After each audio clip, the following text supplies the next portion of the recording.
Is this year's Elimination Chamber going to be a success? Will it make up for what happened at the Royal Rumble pay-per-view?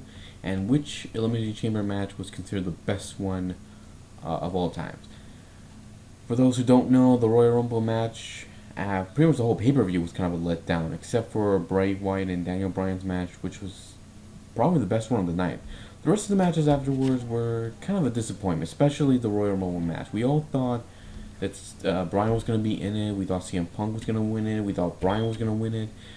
But no, it was Batista. They gave the victory to a guy who didn't look very good in the ring when he got in, and pretty much fell on the floor all the time. So that was kind of a disappointment that they gave that victory to Batista. And I couldn't understand why they did that, and they got a huge backlash from the fans. I mean, not just from the fans at the arena, but from everybody on the media. Even Mick Foley gave WWE a backlash. I mean, these guys had an opportunity to make the right choice, but they decided to give the victory to Batista. I really don't get why. Batista, yeah, he was popular, but he's not like The Rock. I mean, if The Rock had won it, and I don't know, maybe that probably would have been better, but it wasn't. This was a bad pay-per-view, and hopefully the Chamber pay-per-view will be better, especially the two matches that we've had. I'm sure they're going to add other matches to the pay-per-view, but until then we just got two, and I'm looking forward to them. The first one is Bray Wyatt and his family of the Wyatts versus the Shield, Seth Rollins, Roman Reigns, and Dean Ambrose. I'm looking forward to this. We have been waiting for this rivalry for a while now, and I cannot wait to see what happens when these six guys go out against each other. I mean, we've seen the Wyatts have a great match, especially when they went up against Daniel Bryan in that handicap match at TLC. We know the Shield can have a great match. We've seen it in the past, especially when they fought against the Rhodes and when they fought CM Punk and the Usos. I mean, these guys know how to make a great match. So hopefully with these guys they'll have a great, phenomenal match. And the rivalry, the build up for this is pretty good. Especially the promos these guys are giving against each other. It's pretty cool.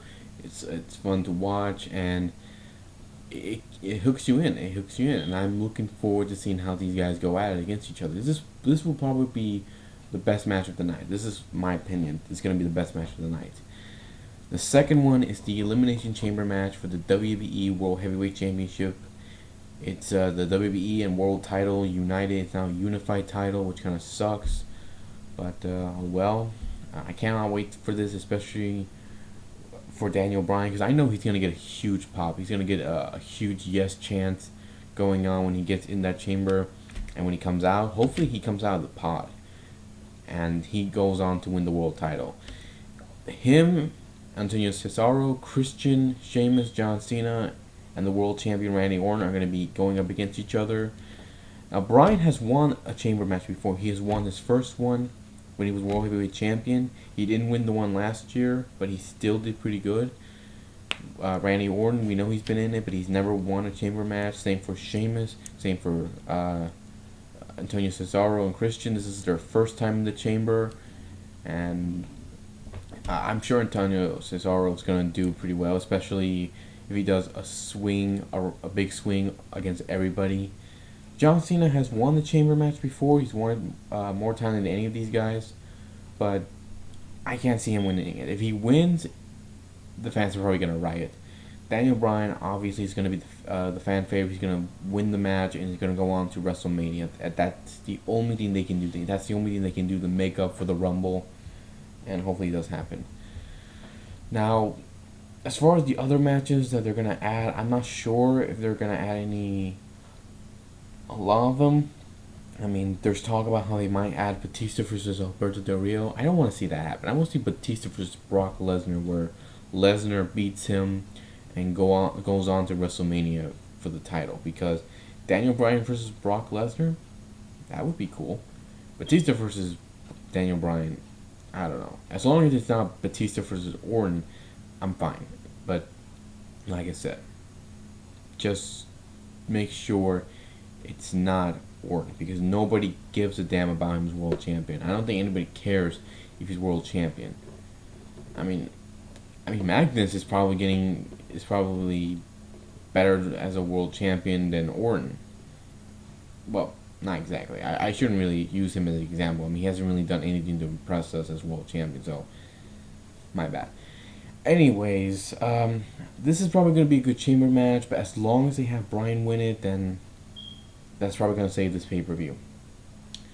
Now we get to which Elimination Chamber match is considered the best one of all times. Now, there's been 16 Elimination Chamber matches. This one is going to be number 17.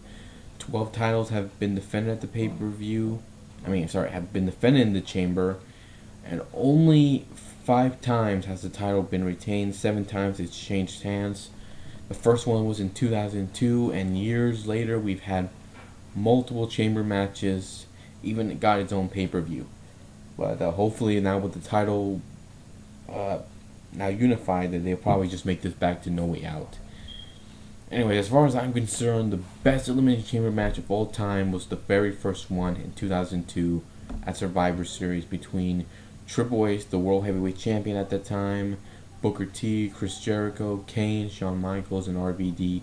Now, why I consider this the best out of the other matches is because, this had everything. It had the best talents that they had for this chamber match. Now, some other chamber matches, we had some of the best talent, but this one had the coolest ones. We had Booker T, who was popular at that time. We had Chris Jericho, who was popular too.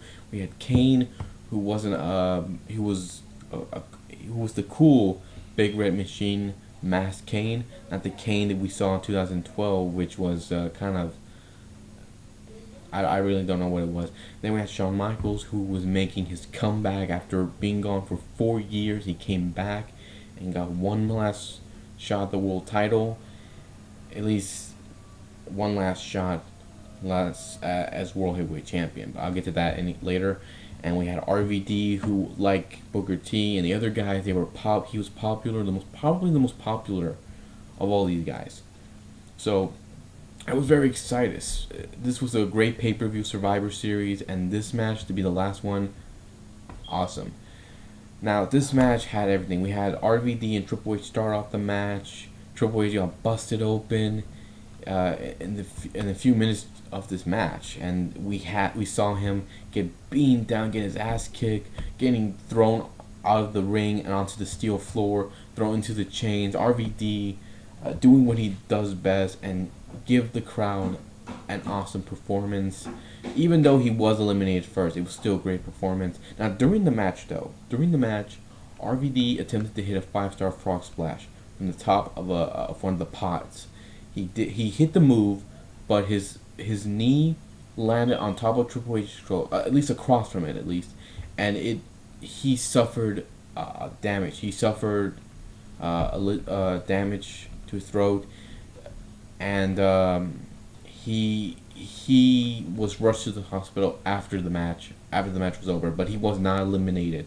RVD was the first to be eliminated. Booker T eliminated him from the matchup, and despite being injured, Triple H still fought on and was able to make it to the finals between him and Shawn Michaels. They were both the last guys in the chamber, and despite getting hit with an elbow drop from the top rope, from the top of from the Elimination Chamber pod, he was able to fight on and was able to have a great match with Shawn. In the end, Shawn got the victory and became World Heavyweight Champion. First time he ever won a World Championship in the last 4 years, since he lost his WWE title to Stone Cold Steve Austin. But it was the first time that he won the title in the last 4 years, and had one hell of a match with Triple H, but it would not be the last. But like I said, this was a great chamber match, despite Triple H probably almost getting killed, despite everyone getting their asses kicked in this chamber. The ending was great. The build up for this, the promo for this, the song that they had for this match, just the best. This was awesome. The rest of the chamber matches, to me, are nowhere close to this chamber match. This was the best one of all time. And if you guys have a different opinion, then leave some comments below and let me know what you think, and if you think this year's chamber match will be better than last year, probably even better than the Rumble pay-per-view. Take care, everybody, and see you all next time.